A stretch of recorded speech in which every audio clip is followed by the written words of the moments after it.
Howdy, Dad. Getting ready to head off on vacation here. We spent a week at the beach with the kids, and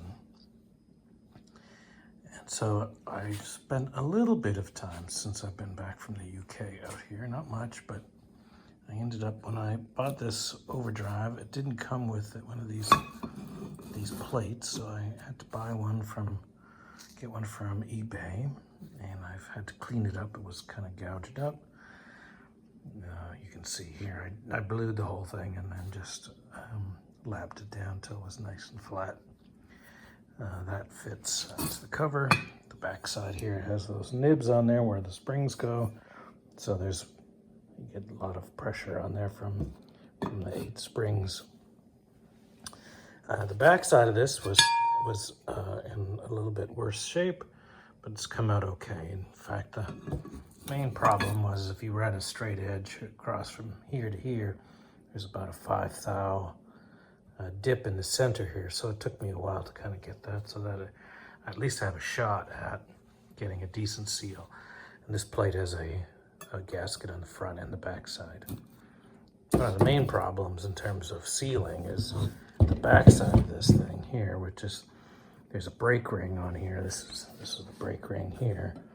And you can see there's big gouges in it. And those big gouges came from somebody chiseling the damn thing off the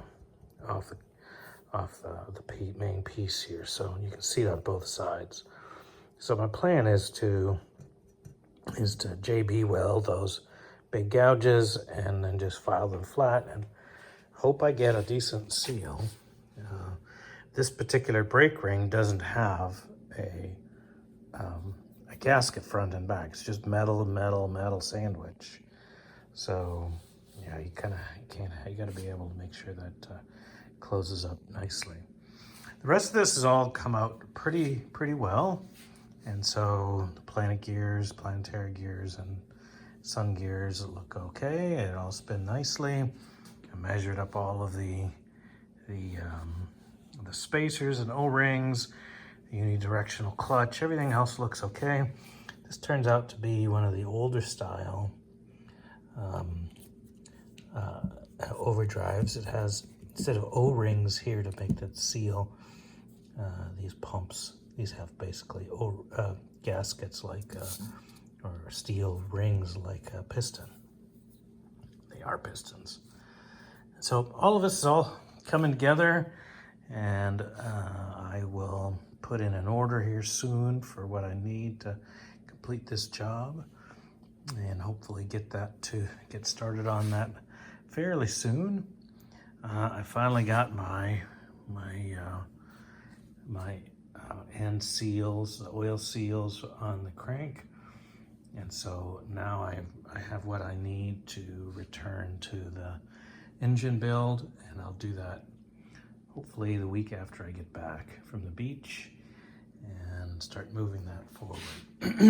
Once that motor's all finished, then this will be the next thing, and I should have the bearings and so on that I need to reassemble and make sure everything is okay. And so overall, this is coming together just fine.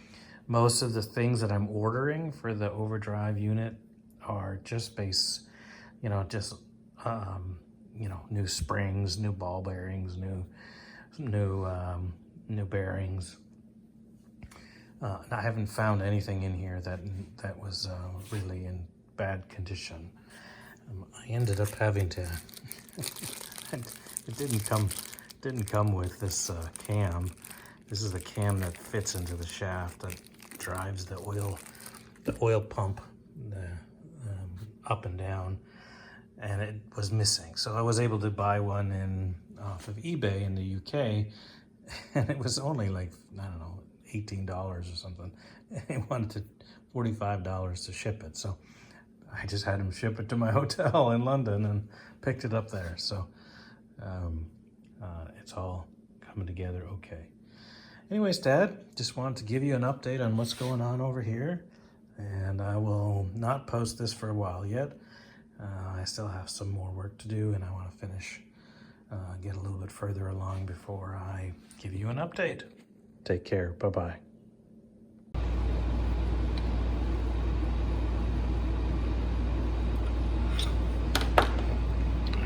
-2 and about +2 when I take off the shim. All right, Dad. Happy Father's Day. That's today. I am by myself. Mary's gone off to see the kids, so I've been out here messing around with the Overdrive. So I've got 2 bearings, one here, one in here. It's mounted in here. I've got about 5 thou play here, so that's what was necessary. And I put together the unidirectional clutch, this piece down in here. It's a series of roller bearings, and there's a center piece in here that has grooves cut in it so that it can really only rotate in one direction. If you go the other way, the grooves catch. It's trivial to do once you kind of figure out how to do it. And I used a rubber band trick to put that in there, and that worked beautifully. Put this in here. This is the main shaft, so it rotates this way, but not this way. It's stuck. I can't turn that way. So far so good. And so the process continues. So the annulus can rotate, and within the annulus is this unidirectional clutch, which then connects to the knee bone and the thigh bone, and ultimately, this is the process of converting power from the engine down through here to the output. When the thing is engaged, then when I turn this, then the clutch is engaged, and the planetary gears inside here then change the aspect ratio of the gears. So I'll show you as we go. Okay, time for getting the sun and planetary gears together. There's a little trick here to get the timing. These gears need to all be synced to one another so that they can then fit into the annulus. And on each of these gears is a little spot, right? You can put it right there, right here. There's one on every one of these, and so you have to line them up, sort of all pointing outwards on all 3 gears, and then slide the sun gear in. And when you get it right, then you can have them all lined up properly when the sun gear is in. So that's it. Looks like that's right. Now I'm going to move that, see if I can get that into the annulus. Okay, so when you get the alignment of the dots right and the sun goes in, then what means is that then the smaller set of gears, which are under the larger outside ones, then are in sync and are able to then slide into the annulus, and you can get this to go. So now I can rotate it. You can see how, so this is I think this is a 22% clutch or overdrive, so that means that I could get a 22% gear reduction. And you see that if this is the input shaft, right, on this side, and the output shaft is out this way, then there's a disconnect here. So there's more mechanisms associated with turning on and off, but you can see that that's the gear action then that lowers the engine RPM for any given motor speed or line speed. So all good. Okay, a little bit more progress. This is the sliding clutch. This is part of the friction surface. Essentially, I pressed in a bearing into this carrier for all the springs that sort of creates the pressure on that clutch friction. So I pressed the bearing onto that, and I pressed then this onto this clutch material. 2 big massive circlips. There's one on this side here, and then there's one underneath it. Those went in without a hitch. So this spins nice and free. So that looks good.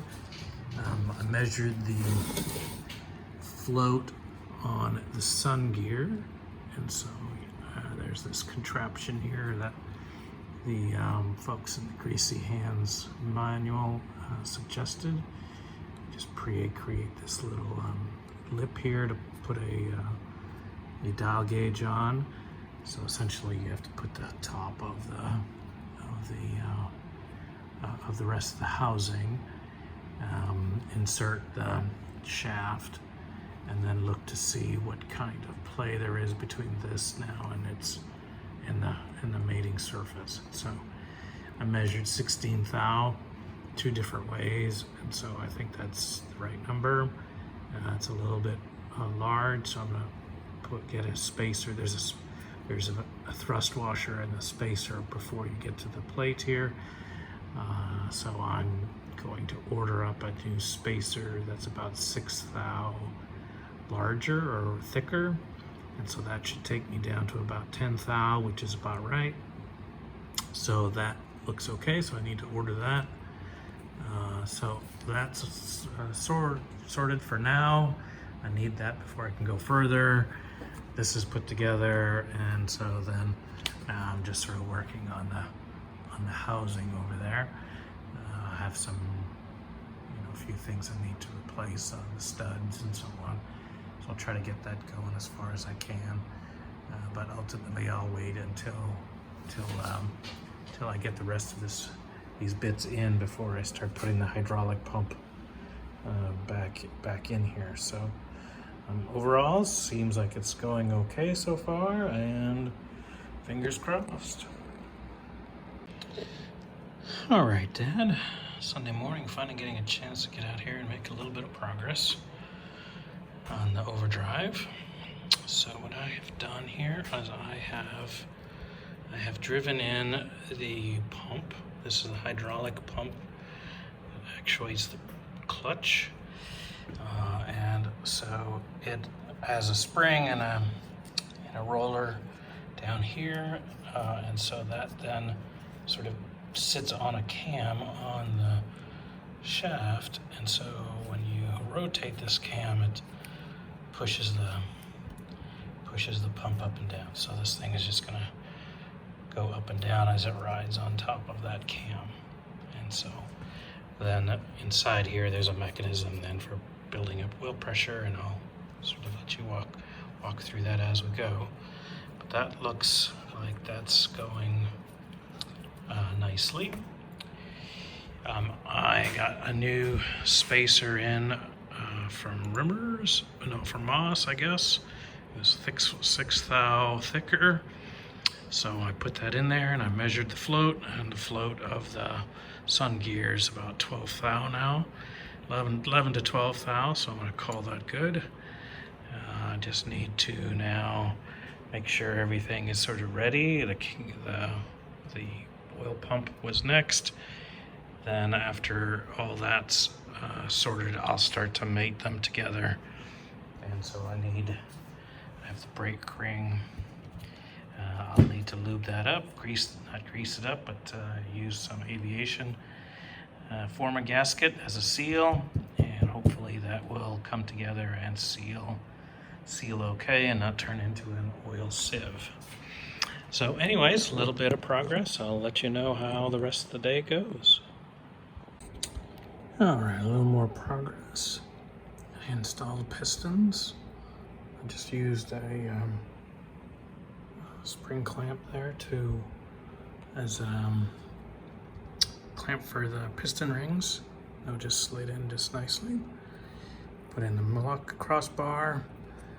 So now the action of the clutch is just to go up and down. That's about the right amount of play. It looks like it's supposed to be, I think I got 75 thou on that. It's within range that people normally see.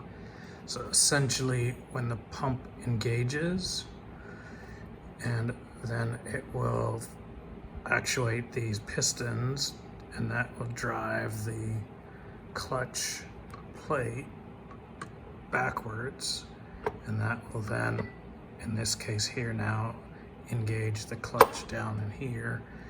And so now we should see that that unidirectional clutch only goes in one direction, and that we now have a 1.22 or 2.5 or whatever it is difference in the rotation of the input shaft and the output shaft. So we shall see. I've sealed it, and so I use aviation gasket material all around there. So that's all tightened down, and I have a long bolt back in here that's been a problem, and so I clamped it. I need to replace that stud, and so I'm just clamping it for now to try to get that to cure. I think I'll probably stop for today now and just let that cure and do its thing, and then tomorrow I'll come back out and see if I can confirm that there is a actuatable clutch that allows you to then go direct through, or to turn on the planetary gears and get the change in ratio. All right, Dad, got that overdrive assembled. At least all the gearing is assembled. There's still some hydraulic pump bits to go in, but it's the right time now to test whether the clutch is working and the gearing on the sun gear and planet gears are doing their job. So I've got the shaft, input shaft all the way in, and then the output shaft, and that's connected to the annulus. And so when the clutch is in, then that frees the clutch. It's not connected, and so we should just get a straight shot. And so if I rotate this 360 degrees, I get 360 on that side. Do it again. I get 360 on that side. Okay, so that looks good. So if I then pull the clutch out, okay, so that's what happens when a hydraulic pressure builds into these two pistons here. It drives the clutch backwards, which then engages those surfaces. Okay, when that happens, you shouldn't be able to turn it in reverse. Okay, so I can't turn that. That's the unidirectional clutch doing its job. Okay, so now if I rotate the input shaft, let's see, there's my 180 degrees, and you can see that the output shaft has turned 180 plus. In this case, it's 22%. That's what this overdrive is a 22%. So I could turn it another 360, and now I've got almost another 1.5 over here. So another 50%. So 22%, 22%. There's 22% again, and then 22% again, right? That gives you almost a full extra revolution. So 4 of these gives you 5 of those, give or take. So at least the gearing is working. Everything is working smoothly. And so I'm going to just let this cure and then come back and start to assemble the hydraulic bits. So I think I'll probably have enough here to wrap up this, since it'll be a little while before I get the transmission done and start mating and all the rest of that stuff. So I think I will stop this and call this good so far. All right, Dad, I hope you take care, and I love you. And it is hot as Hades here. I hope you're getting a little bit of warmth up there in Calgary. Take care. Bye-bye.